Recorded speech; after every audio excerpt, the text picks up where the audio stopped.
Hello and welcome to episode 319 of the Clean Energy Show. I'm Brian Stockton. I'm James Whittingham. This week, Great Britain has approved its first hydropower projects in 40 years. One of the projects is in the famous Loch Ness, where officials have reached a truce with Nessie, who will take 20% of the profits. Fair. And also, Greece is now offering a bounty for a pufferfish that has invaded their waters. The ocean has been warming, leading to the pufferfish traveling farther and farther from its natural home. Basically like Canadians going to Florida for the winter. No word yet if the governor of Florida will issue a similar bounty for invasive Canadians. Oh, that and more in this summer edition of the Clean Energy Show. And also this week's show, the return of the lightning round, because Nice. I'm getting ever so slightly stronger from my surgery. I'd like to apologize to everyone, but I'd also like to thank everyone for all the comments we got on various platforms and encouraging me to live and get better. And I knew we had a community here of like-minded people who, want to see climate solutions and hear about the technology and what's going on in the world. Yeah. But I didn't know they actually cared about us. They do. And very touched by that. And it is quite the community we have. So thank you to everyone who is sent out things. And just thanks for listening to the show. Well, and is it nice to have the podcast to do, like to have something to focus on? Well, you're carrying most of the load these days. Yeah. But yeah, it is nice. It's nice to have something regular. Anything that seems like a normal part of life, that's a big bonus. So we'll see. Yeah. But right now it's kind of difficult. I've got my old treadmill going. I had a treadmill I bought with the house 17 years ago and never quite got used. I got used for my kids. I was training them for their long distance running at school because they wanted to participate, but they weren't really athletic in that way. And we got going on that. We make little charts on the wall and they would improve and work hard. And I think they learned some lessons about fitness and working. And if you do something, it will get better. It will, if you apply yourself. And they blew my minds, actually. The results they got in the city were incredible. Like one was number 2 and one was number 7. And Wow. And they started out from nothing. I'm sure everybody else didn't train like we did, but we did. And they felt good about that. And they still have their ribbons. So I'm using that. And I hadn't used it because I weighed too much for it, but I've lost a significant chunk of weight since my highest peak during COVID. And I can now use the treadmill to my surprise. I'm under the weight limit. And so instead of going out on the street and carrying my disheveled carcass out there to try and walk around, to the end of the block and back to get post-surgery exercise, I can now go on my treadmill whenever I feel the energy from food in my system. And that's working out better. Well, that's nice. I've been out biking. We finally got some nice biking weather, and it's been really great to get out there on the bike path. And it occurred to me, we end up talking about the weather a lot on this podcast, which is a little silly because, it's always sort of local. But, I thought it's like we could have another podcast just to talk about the weather, It's like one podcast we wouldn't have to prepare for it, really. We would just start talking. So we could have one podcast that deals with climate and then a second podcast that just isn't that a nice warm day today? Because I know you love to talk about the difference between climate and weather. They're really two different things. Well, I would break my heart if that one became more popular. People gathering around the speaker in the old folks' homes listening to the weather, and the farmers and everybody else. That would be sad. Not apply to most people around the world or even apply to people around here within, 24 hours of its release. But maybe they just think it is. Yeah. Yeah. It makes me sad that you're enjoying your bike because I gave away my road bike, not a road bike, more of a commuter bike to my son when he moved to university, and he's still using it. He used it a couple of days ago and really had made a day out of it. I'm really happy that he's enjoying it. But it was an old bike that I bought in the 90s, and I upgraded all the components, and the shifting was high end, and it was like butter. It's just everything was perfect on it. And so I was too heavy for that because the wheels are thin, so I was using mountain bikes. But now I'm heavy enough that I can go back to that kind of bike and go around the city without electrification, and I want to do that. I found one on Marketplace, And I look at it every day, and it's used. And it's a good price for what it is because it's an expensive bike. But I probably will get to it this year, so why buy it? But, I would love to be doing that. I would love to have the strength to go out and start biking again in the summer. It looks like speaking of weather, there's a heat dome that's supposed to be forming over, I don't know, Ohio or somewhere in the U.S. that's sort of centered somewhere between there and the Rockies. They're predicting for mid-July. Did you see that? And it might affect us. And Yes. it could be record-breaking, they're saying. So this is a high-pressure sort of dome of heat that sort of builds up, and it could be worse than anything they've seen. It's kind of early on. We're still a ways away from that yet, but it could affect us. So I've got to get my air conditioning. My pool's not working.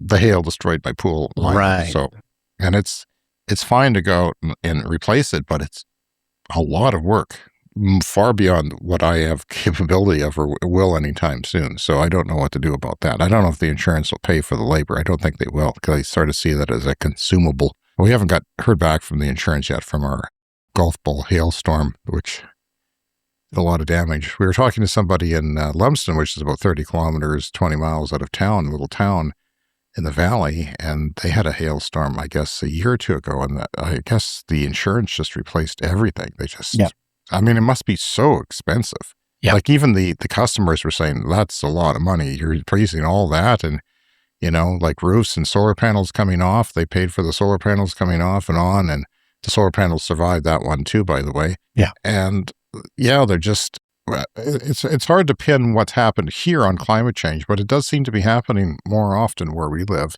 We know in Calgary it's happening because of climate change, because it is just pummeling them every year almost. So I'm a little bit nervous about how we move forward with that. So it's beginning of July, and July 1st is Canada's national day for its country, right? It's Canada Day. Yeah. It's a day celebrating the day we were formed 157 years ago, I believe. So there's fireworks. We have a tradition in this family to go to the fireworks and get out of there at record time. Yeah. To use my ingenuity, my George Costanza ingenuity to find a way to get out of that without staying there for 2 hours in a lineup to leave. So we did that again this year, although I was weak and probably shouldn't have been driving.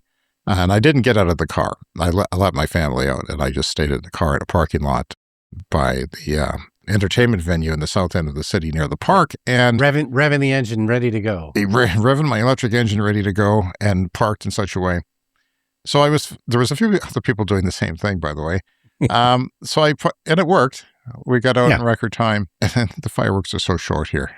So they're hardly worth getting out of bed for and going out there. But yeah, you must hear them where you live. Do you hear them? Because you're fairly close. I did. I was sound asleep, and I started hearing this banging noise, and I thought it sounded like somebody banging on a door, and I was half asleep and confused, and it took me a couple of minutes to realize what it was. To get there, we take this, what's called the ring road in our city. It's kind of like a freeway that circles the city. A lot of cities have something like that.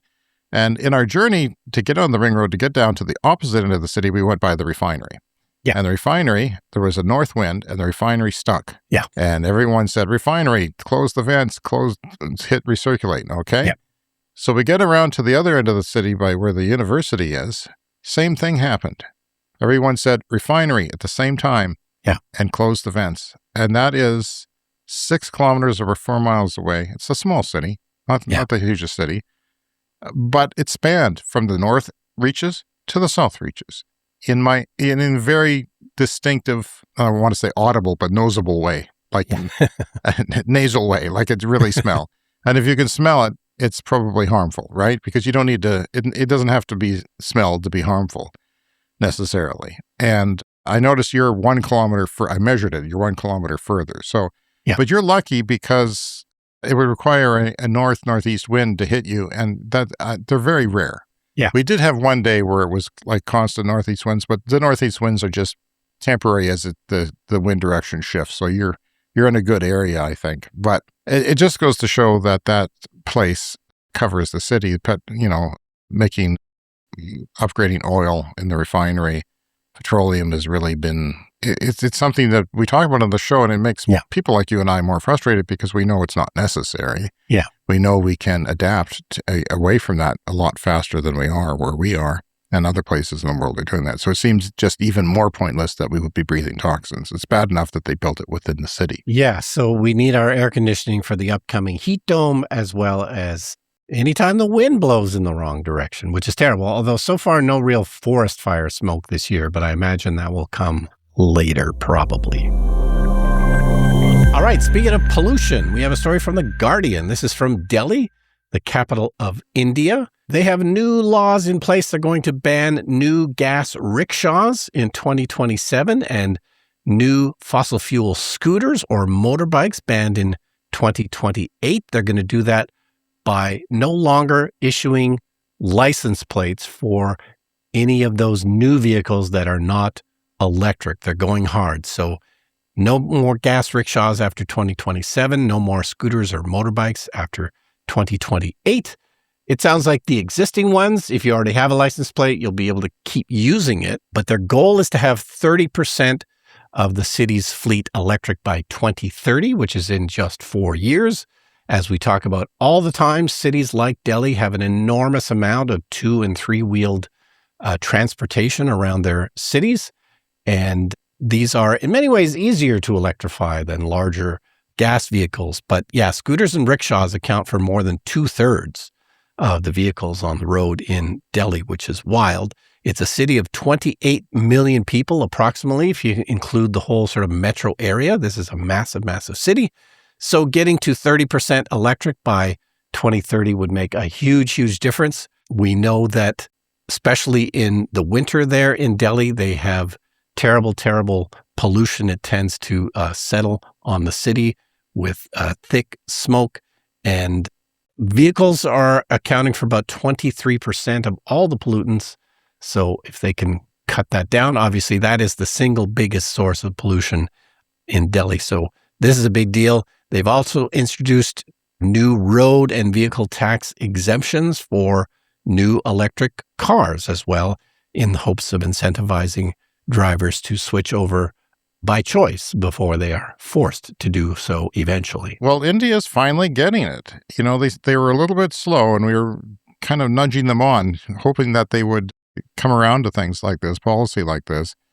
But it is a good idea. I know that pollution is multifaceted in Delhi and places like that. There's a lot of construction. There's non-paved roads which kick up dust, and then there's the agricultural burning outside that the mountains sort of trap that in there. But if you got to do what you can do, and this is one thing that you can do. You can't necessarily stop construction. Maybe you can improve the practices of construction. But this is a good idea, and it signals right now what's coming and what should be done. So maybe people start buying electric versions of these sooner than later. And I think they pollute more too than cars. Yeah, it is happening already. There are quite a few electric rickshaws. There's been some complaints about not enough charging spots. So that's the other part of the policy, that the government has pledged to establish more than 30,000 public charging points across the city. So, having the charging infrastructure is also important to this, and they seem committed to doing it. And it's an easy thing to do. It's not, you're not, putting in 30,000 charge points for semi-trucks, for lorries, or whatever you want to call them. Yeah. They are just smaller, larger versions of e-bikes. So you should be able to put those points in pretty quickly and pretty easily without changing your electrical system in any significant way. So it can be done. The government just needs to be organized and ready to do that policy.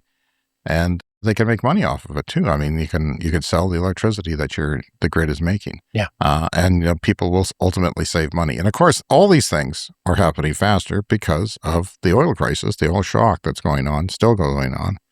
And which is ultimately more and more people in op-eds are saying it's a good thing for the climate. And it really seems to have turned out that way. No, and we'll talk about that later in Great Britain in another story. All right. Well, this is the first show of our month that we've recorded in July, and I'd like to take the opportunity to thank the people who support us financially on Patreon. We have different levels that you can support us on. And once you get to the Clean Club level and higher, you get a shout out monthly on the podcast. So let's get that out of the way right now so I can have something to say. And Green Bastard, Brent Rotley, and Tiernan are in our Clean Club Executive, the highest paying club, and Clean Club Plus is Bob Armstrong, John Hayes, Timo Kellenberger, Wes S., and Glenn Wright. Thank you, everyone, for supporting us in such generous ways.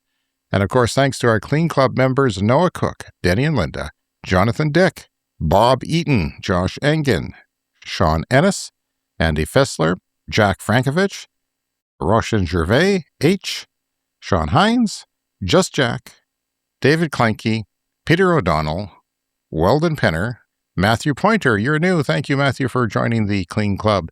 Robu Arthur Slade, Joe Thorsheim, Landed U, and Richard W. Thank you all. And we have other supporter levels that aren't getting a shout out. Thanks to you guys, too, for kicking in $1 or $2 or $3 a month. We really appreciate it. All right. Another story from The Guardian. The first new hydropower projects in Great Britain in 40 years are now going ahead. And these are not traditional hydro dams, which is usually what we think of when we think of hydropower. These are pumped hydro projects, and they work even more like a battery than a traditional hydro dam. Of course, you can just close off your traditional hydro dam and let the water level rise on its own, and then, use it like a battery if you don't need it. But pumped hydro, you tend to need excess electricity for this. It works best if you have, say, extra solar power during the day, and essentially you just pump the water from a low body of water to a high body of water, and then you drain it down at night or whenever you need that power. So these can be like a very long duration battery. They also have the potential to be less invasive than a traditional hydro dam. You're mostly making use of the existing nature that exists. You just need a body of water that's low, another one that's higher, and then you just need to add the pumps in between them. So it's, not necessarily the chaos that you would sometimes get with a hydro dam that has to, sort of block off and create a new reservoir. So the regulators have given a provisional green light to 3 of these pumped hydro projects as part of a plan to reduce the country's reliance on energy imports. All 3 of these pumped hydro projects are going to be built in northern Scotland, where the region's lochs will act as natural reservoirs to serve the hydropower stations. Loch Ness is going to be one of these water sources, basically the only one of these lakes that I've heard of. And they're expected to be built by the early 2030s, which is not as quick as I would have hoped, but, I guess quicker than building something like the Hoover Dam. But yeah, hopefully online in the early 2030s. And this is the first pumped hydro project since the De Norwig hydropower plant that's in North Wales. It started operating in 1984, and it's known locally as the Electric Mountain, and can generate enough electricity to power the equivalent of almost 2 million households in Great Britain, and quickly, in a matter of seconds, by adjusting the flow of the water to drive the turbines. Now, this surprised me. I didn't know this. This form of electricity generation has been used in Britain for almost 150 years. Wow. It's one of the oldest forms of energy storage. So, you can do this with just regular electricity. It doesn't have to be, excess solar. That tends to be the best thing for it. And the energy minister had this to say: the lesson from the conflict in Iran is clear. Britain cannot afford to remain at the mercy of volatile fossil fuel markets and leave families exposed to the next price shock. So one by one, governments around the world are realizing that they need their own energy security that doesn't rely on what is happening in the Middle East. So there's a total of 16 provisionally approved projects to store electricity. Most of those are lithium-ion batteries, but there's also a compressed air storage battery in Tees. And instead of pumping water, you pump air with this, and you store high pressure air in these massive containers. And then you can do the same thing. You release the air at a certain point to drive turbines and create electricity. So Great Britain is going hard on energy storage. Yeah, and avoiding the chemical storage of batteries, which we believe will become even more predominant in the coming years. Yeah. Sodium ion is starting to be made into commercialized. And once that sort of takes off and the manufacturing gets cheaper and it gets proven to utilities, and, they're a bit bigger for the energy, but they last longer. So many good news stories for chemical batteries. But this is an approach to throw everything you can at the problem and get going. Yeah, and I love battery storage, but yeah, you will have to eventually replace the batteries. And I guess in a pumped hydro situation, you're going to eventually have to replace the pumps and that kind of infrastructure as well. But I love the simplicity of it. You're just creating a battery out of water. What could be simpler? Well, unfortunately, where we live, it's pretty flat. It's pretty flat prairies. That is true, where the population is. It's a bit tricky here. I've seen some people try to do studies on it for us because we have problems like that. But yeah, I don't know. There's easier places that are almost ready to go. Like there's an underpopulated or underflowed little lake at the top of a mountain or top of a small hill or something like that can be used, and it's not, you're not changing the environment that much. You're just running a pipe down to a lower level. I don't know how destructive it is. Maybe some of our listeners have some thoughts on pumped hydro being a problem. I also don't see compressed air and some of these other things taking off. They're still making them. They're still putting them up, but they're not really grabbing the reins and taking off with anything here on any one solution. It seems to be energy storage. Energy storage was bigger than, battery storage was bigger than solar last year. Yeah. As far as what got put out. If you'd like to contact the Clean Energy Show, and we hope you do, about anything, let us know what's on your mind. Drop us an email at cleanenergyshow@gmail.com or voicemail at speakpipe.com/cleanenergyshow. And happy summer to everyone, except for those of you in the Southern Hemisphere. If you're listening to the Southern Hemisphere, tell me about your winter. What's it like? Where you live? Is it mild? Is it temperate? Is it a little bit nasty? Give us a line I'll read it on the show. I'm kind of interested in what our listeners are going through for winter in the Southern Hemisphere. All right. The country of Greece is now offering a bounty on an invasive fish. This story is from Bloomberg. So as we know, one of the consequences of climate change is that it changes the migration patterns of various wildlife. Once you change the weather, animals that avoided a colder part of the world then suddenly want to move in. So around here, it's is it the elm? No, there's a sort of a beetle that's now invading Canada that wasn't there before. The elm bark beetle or is it the something bark beetle? Yeah. Yeah. So we have. I haven't heard much about it lately. Maybe that's a good thing. Maybe we've had cold enough winters to. But for the last decade and a half, it's been wiping out swaths of forest in the Rocky Mountains in Canada. Yeah. So it's kind of scary because they didn't get cold enough to beat them back in the wintertime. Yeah, I guess if we have a cold winter, it might help. But anyway, what's happening in Greece is the silver-cheeked pufferfish has migrated from the tropical waters of the Indian Ocean to the Mediterranean via the Suez Canal. This fish is armed with teeth that can bite through steel cans. Okay, that's not good. First of all, I didn't care for the name. The name of the fish sounds unpleasant to begin with. Now you're telling me it can bite through cans. Yes. That's not what I wanted to hear. Well, and there was some concerns that they were attacking people, but there's really only one reported incident of that, but it is technically possible. Oh, they'll learn, Brian. They'll learn. They'll change and adapt and realize that we're good meat. Yeah. Well, this is a good Steven Spielberg Jaws sequel, perhaps. But yeah, they have teeth that can bite through steel cans and a body containing a neurotoxin that is 1,000 times more potent than cyanide. Well, it gets better and better, doesn't it? This invasive...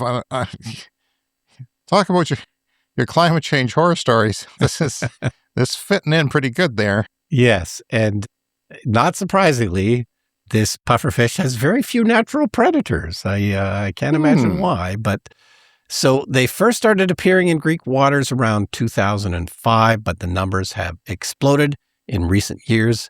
One fisherman said it's ravenous because it's eating all the other fish, of course. So their catches are down an average of 30 to 40% compared with just a couple of years ago, which is very sad. So the government has started a pilot project. They're putting up 1.5 million euros as a bounty to encourage fishermen to catch this invasive pufferfish. They're going to be paid 5 euros for every kilogram of these fish that they can land, which reminds me of a story my dad used to tell. My dad grew up. My dad told me the same story. How's that possible? My dad was way older than your dad. Yeah. And he was living on a homestead farm when that was going on. Yeah. So in the 1940s, in the prairies of Canada, in Saskatchewan, They would have a bounty on gophers. Gophers were a problem for farmers. So it was a way for kids like my dad to make extra money. You would go out and kill gophers, and you would chop off the tail and you would bring in the tails, and that's how you would prove the bounty. And I think they would give you like 25% for each, 25 cents for each gopher tail. It was a half cent or maybe 2 cents or 2 something. cents? That low? 5 cents maybe? It was a decade earlier, at least a decade earlier. Yeah. So, this is not a new thing, offering a bounty for invasive species. But, nevertheless, this is what's going on. In June, global sea surface temperatures reached 20.86 degrees. This is the highest ever for this time of year. Of course, this is a developing El Nino year, which is tending to make these kinds of things worse. These fish can bite through ordinary fishing nets. So this is not a, normal fish catching operation. Even if you're using a can as a fishing net, it's going to bite through That's it. right. I mean, what are you going to do?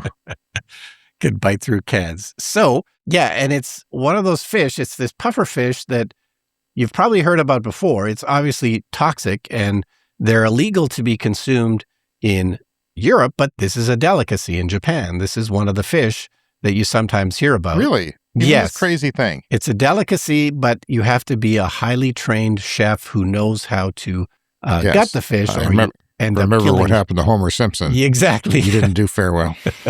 You end up killing the people eating the fish if you don't do it perfectly. So yes, these can be eaten in Japan as a delicacy, but banned in Europe. So who knows what they're going to do with all the fish that they catch. But yeah, that's what's going on in Greece. Oh, sorry, Greece. I don't think anyone's listening to us from Greece, but I hope they don't spread any further. Yes. Like eventually, if they kill off everything, then they die off themselves or they become cannibals. I mean, what's going to happen there? So yeah, if there's nothing left for them to eat. But I don't know. We'll see how this goes. Well, the scientists need to get in there and mess with their reproductive organs and have them, spread so that they're infertile or something. Yes, we've talked about that in terms of mosquitoes, right? They were doing that in California, I think, with mosquitoes, trying to make them infertile. And good luck to them, because there's a lot of mosquitoes out there now. Yeah. Only some of them are due to my pool, which is not circulating. The Clean Energy Show is an independent podcast powered by listeners like you guys. Support us on patreon.com/cleanenergypod for as little as $1 a month. Ad-free episodes, early access, all that. Discounts on merch, and we really appreciate it. Coming up next, though, is the lightning round. It's time for the lightning round. The lightning round is a fast-paced look at the latest headlines in climate, clean energy, and transportation. Yeah, big European heat wave in June, late June, 5,000 excess deaths in Germany so far, they've calculated. Yeah. So that's, and again, quiet deaths. You don't know. You don't put the cause of death as necessarily heat, but if there's 5,000 excess and it's hot, that is usually the reason. So that's a lot of people, and it's just so hard to pin down. We have to do more. We have to obviously fight against climate change, but we also have to do what we can with the climate changing.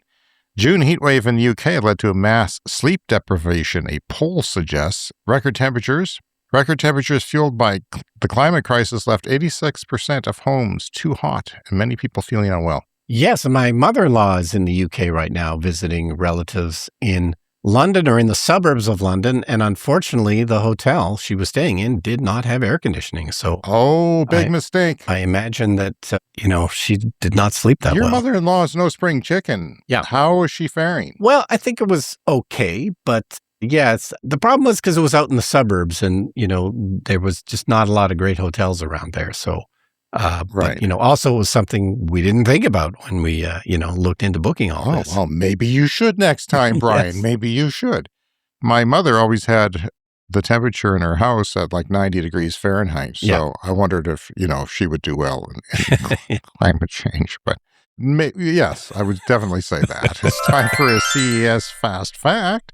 U.S. car payments hit a record $777 a month for a car. Wow. I mean, my mortgage was half that, I think, Yeah. at first until we started adding things to it.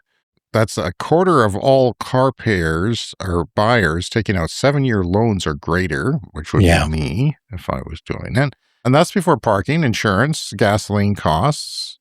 And comparatively in China, it's $240 a month average car loan. Yeah. So, but everything's cheaper in China. Inflation's cheaper, rent's cheaper, Yeah. wages are cheaper. Car prices have not come down much here in North America. America is expected to harvest its lowest acreage of wheat since 1877. So that's good for us, I guess. Here in Canada, the breadbasket of Canada, where wheat is everything, maybe wheat prices will be high for our farmers. This is due to drought, scorched crops, high input costs, and uncertainty in the markets. CATL, the world's largest battery maker out of China, talked a lot about them and their innovations lately. Not NEO, but CATL is building 200 battery swap stations per month. Yeah. Which is, it's not a charger, it's a building. Yeah. With a large robot that changes batteries in cars. They're building 200 a month. That's an insane number. And instead of charging, you go in and swap the battery with your NEO car. So it's not just NEO building these. It's CATL building it for other things. And there's more because CATL is partnering with J&T Express, which is a trucking company in China to provide battery swap services for 5,000 heavy-duty trucks. So these heavy-duty trucks will not charge, they'll swap. Yeah. People say you can't have batteries in long-distance trucks because the driver would have to spend too much of his day charging. Well, not if it's 3.5 minutes. Go to the bathroom, do whatever you got to do. CATL will supply battery swap batteries and operational services for these 5,000 heavy-duty trucks. So that's just one announcement. They keep coming, and it's always good to see because, 5,000 less gas-using vehicles. And maybe that refinery won't need to exist one day soon when I go to the fireworks or open my window at night. ENGIE North America is assessing the damage from hurricane-force winds that tore through a South Dakota wind farm earlier this week, damaging more than 20 of the site's 92 turbines. Hurricane-force winds in South Dakota. Yeah. I know they get good winds there, and that's why there is wind turbines, because the mountains are channeling things and yada, yada, yada, the terrain. But that's still pretty serious winds. Yeah, well, it was super windy when we went to Waterton in Alberta a month or two ago. But what do you see when you go to Waterton? You see a lot of wind turbines. They have them there too, even though that's in Alberta, oil country. Remember the Inflation Reduction Act? It was a big deal on the show. Yeah. President Joe Biden did it, and it was supposed to be Republican proof. Yeah. It was supposed to be like, okay, they can't screw with this. This is what everyone was concerned with. Because if they screw with it, then you can't invest. They wanted people to invest, and here's some money to help you invest in loans and everything else to get clean energy going.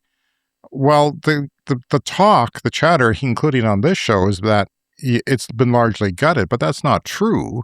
It's actually not dead. 67 to 74% of it is still intact. And when we speak of that, I mean the amount of emissions reductions that it was supposed to achieve, 67 to 74% of it is still intact. It was written to be Republican-proof, and it seems to have done that. There's a link there from MIT that did a study on that, and the article is called Glass Half Full, Building a Decarbonized U.S. Power Sector. This is from Splash 247, not talked about on the show before, but first time for everything. In 2022, China had only 4 electric cargo ships. By 2025, last year, that number had risen to 42. Wow. So 4 to 42 in a few years. The fleet has also diversified beyond small demonstrator vessels with electric bulk carriers, container ships, and multi-purpose cargo ships entering service that are electric. Now, not all ships have to cross oceans. They don't all have to be trans-ocean ships. There's lots of short routes going from city to city, especially in China, taking cargo and supplies from one manufacturing hub to maybe another. The maximum vessel size has climbed from around 3,000 dry weight tons in 2022 to about 14,000 in 2025. So not only have they increased the number, they've increased the size. So it's a progressing, steady technology here. And while operating range has improved from about 150 kilometers at first, now they're up to 400 to maybe as much as 500 kilometers for some vessels in service now. And look for that to expand, not indefinitely, but, it's going to keep expanding. Yeah. And finally this week from The Guardian, in Pakistan, one of the world's top 20 emitting nations, solar capacity has increased more than tenfold in 4 years, as we talked about many times. as gas power turned unreliable and grid electricity became wildly expensive. Solar electricity last year topped 25% of the country's electricity, which we've mentioned, prompting the government to cancel liquefied natural gas imports scheduled for this financial year. So they're already saying, no, we don't need your natural gas anymore. Our citizens have all put up solar panels, so no thank you, which is good for them because it's expensive and they're reliant on other places. So Pakistan's electricity demand rose 21% in 2 years. The demand rose because you can't have demand if you're not making electricity and you're blacked out half the time. So what they did is use more electricity because they put up their own solar panels. And Ember Energy says the growth came almost entirely from people and businesses putting up their own solar, not from the grid. So that's a very unique situation. Oh, that's amazing and a great good news story to end the show on. You can find us, Clean Energy Show, on social media apps like TikTok, Instagram, as Clean Energy Pod. The email again, cleanenergyshow@gmail.com. And remember to hit the follow or subscribe buttons, and we will have new episodes for you every week. Still to come is our Patreon bonus podcast later this month when I've been injected with some special fluids from scientists to give me the energy to do so. But remember, you can go to patreon.com/cleanenergypod. And even if you don't want to spend money, you can join our Patreon for free and get updates that are public, kind of like social media posts. So thanks again to everybody. And we will, I say this with confidence, be back in 7 days. See you next week.